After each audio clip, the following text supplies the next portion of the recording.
Voltamos com o Jogo do Poder, hoje contando com a presença do estilista e também coordenador da diversidade sexual da Prefeitura do Rio, Carlos Tufson. E participando da entrevista, a jornalista Cláudia Cataldi.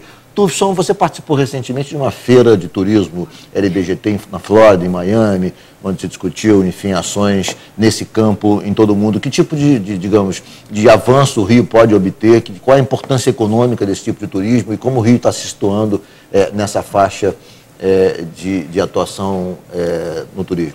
Olha, Paris, a primeira receita de Paris é o turismo. Tá? O Rio tem uma receita correspondente a 1/3, quase, não chega a 30% dos turistas que visitam a cidade do Rio de Janeiro são homossexuais.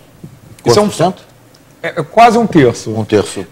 Em 2010, nós recebemos 890 mil turistas homossexuais no Rio de Janeiro. E isso, entenda que essas pesquisas também são complicadas, que não dá para chegar para a pessoa e falar, oi, você é gay, não é? Entendeu? É uma situação, mas são dados oficiais que a gente tem da Embratur. Rio de Janeiro é o melhor destino gay do mundo. É um top 5, Nós ganhamos há 3 anos o Best Destination, Best Sexy Destination, não sei o quê. Agora, entenda uma coisa, é preciso também, porque aí tudo vira uma manobra odiosa. Turismo gera receita, gera emprego, e esse turismo, esse turista é um turista que, por dados que nós temos, gasta 3 vezes mais na cidade e tem um índice de permanência de 2,5 vezes. Tá? O Rio de Janeiro nunca fez nenhuma campanha para atrair esse turismo, mas tem que ter um receptivo também que garanta o respeito, que ele saiba que, por exemplo, que existe essa coordenadoria, por exemplo, que aqui os seus direitos civis serão respeitados como deveria ser em qualquer lugar do mundo. Né? Então, assim, é um turista que, como outro qualquer, merece o respeito dessa cidade. E isso que é importante. O que não quer dizer é fazer turismo sexual, porque é muito importante, porque essa questão, tudo vira uma grande celeuma. Né? Não. O turismo que é feito para esse cidadão, ele tem que, na verdade, falar por estratégia de marketing, ele tem que falar para esse cidadão. Com o turismo sexual, que é combatido mundialmente, inclusive no Brasil. Nós, inclusive, eu vou colocar minha posição contrária frontalmente, tá? E aqui, por força de lei, seria o primeiro a mandar encarcerar. Perfeito. Caso tivesse problema na prefeitura, a gente não tem isso, mas enfim. Agora, o Rio não tem esse perfil. Tá? Não temos por análise, não temos por estudos. Então, qualquer coisa seria mais uma dessas elucubrações que não cabe aqui a gente... Depois dessa militância extensa que você tem no seu currículo, lutando contra qualquer tipo de preconceito sexual e de outra natureza, a gente recebe informações de que você analisa a possibilidade de se candidatar a vereador. É isso? Você agora quer fazer uma incursão no mundo político? Como é que é isso, Tufson? Em primeira mão. É verdade, é verdade. Como é que é essa história? Ricardo, assim, eu na verdade, quando entrei na prefeitura, eu sou militante, eu comecei na militância, tá, de DST/AIDS há 16 anos, tá, e eu fazia um programa que se chama A Moda na Luta contra o HIV, que eu unia os meus amigos estilistas e a gente falava, que na verdade eu estava muito preocupado com o aumento do índice de contágio entre mulheres de AIDS, né, que na verdade nos últimos 10 anos foi o maior recorte que foi atingido, foram de mulheres heterossexuais. E não existe, a mídia não falava sobre isso. Eu falei, nós precisamos falar e eu preciso atingir o meu público feminino e comunicar da necessidade do uso de camisinha, porque senão fica aquela coisa, o comportamento de risco, que é como a gente trabalha, mas na verdade naquela época se falava em grupo de risco. Então se eu não sou homossexual, não uso drogas, não preciso transar de camisinha. E muita gente foi contaminada desnecessariamente, e aí é quase uma criminalização da política pública, que a gente não podia permitir, como sociedade civil eu entrei nisso.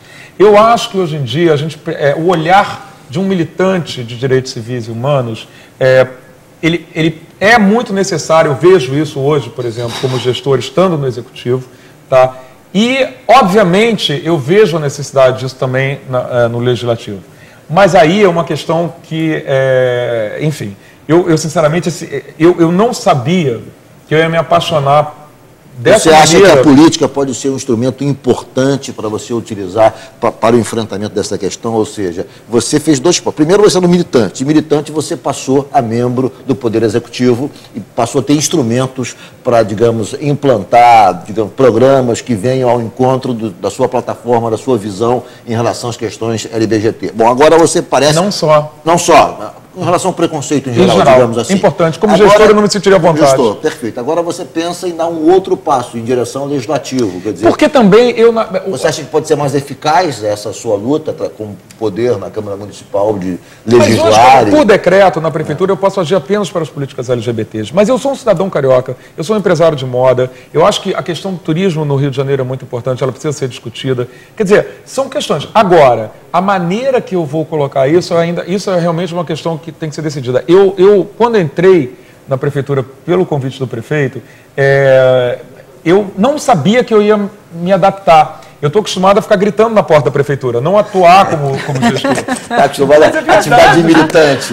Militante. Mas hoje em dia eu noto que o olhar de um militante de direitos civis e humanos, independente de todas as questões que pode ser, desde a questão do empresariado, desde a questão da... Não adianta a gente falar em cidadania sem falar em geração de emprego. Que é muito fácil falar brasileiro, homem só, mas se a gente não dá condições dessa pessoa exercer a cidadania. Por exemplo, a gente fez um projeto lindo, chama Balcão Carioca da Cidadania.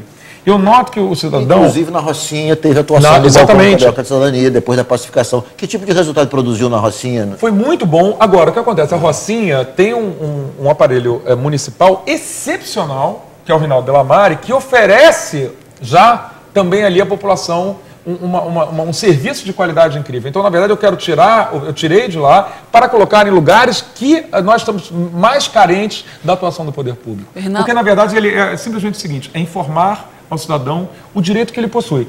Direitos civis e humanos municipal, federal ou estadual. Estamos falando desde Lei Maria da Penha, estamos falando também da Lei 2475. Na verdade, por exemplo, num caso na Rocinha, um senhor que apanhava da mulher, sofria violência e caberia a aplicação da Lei Maria da Penha. Ele foi encaminhado à Defensoria Pública do Estado, que a gente tem uma parceria, para que ele possa exercer o seu direito civil. Na verdade, a marginalidade vem do desconhecimento que eu tenho dos meus direitos enquanto cidadão. Na verdade, a gente quer levar o conhecimento do cidadão para que ele saiba, ele é cidadão, para que ele possa exercer a sua cidadania.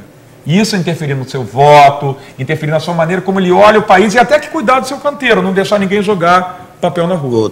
Essa é a transformação que o militante de direitos civis e humanos pode dar para essa sociedade, porque é uma ótica diferente. Nós estamos a 3 minutos do encerramento do programa, eu queria falar um pouquinho de moda. Você saiu, deixou, digamos, a atividade de empresário de moda, pelo menos por um período, está se dedicando integralmente à militância, enfim, política, e em torno dos seus projetos, em torno, enfim, do seu ideário.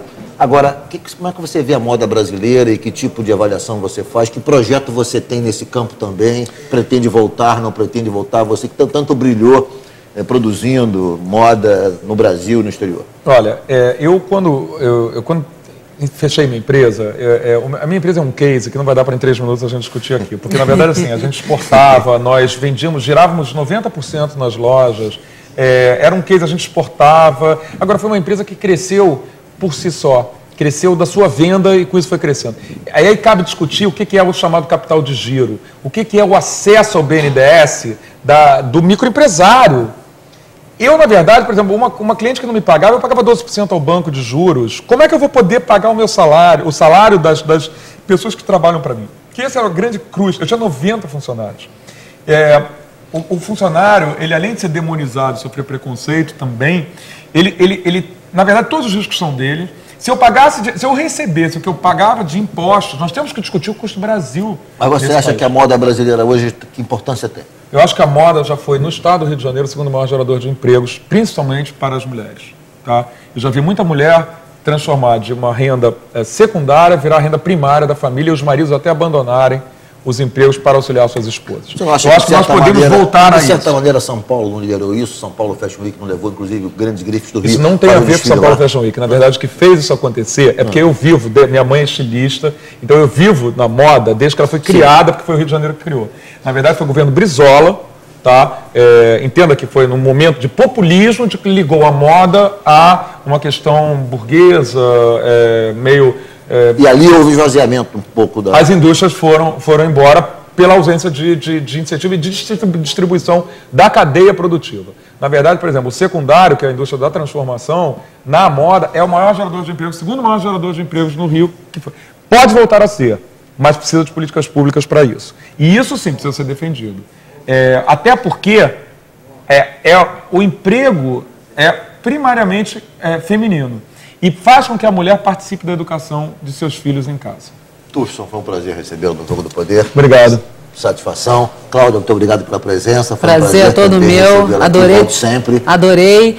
Tufson é um fenômeno da natureza. É verdade, é verdade. Muito obrigado a vocês. Eu acho que a gente precisa lutar e acreditar que esse país pode ser melhor e que só nós é que faremos a transformação. Porque senão a gente vira um entreguismo. E a gente, o instrumento somos nós. Muito obrigado, Tufson. Muito obrigado a todos vocês. Obrigado a quem nos acompanhou até agora pela rede CNT de televisão. O Jogo do Poder volta no próximo domingo, às 11 da noite. Muito obrigado pela audiência e até lá.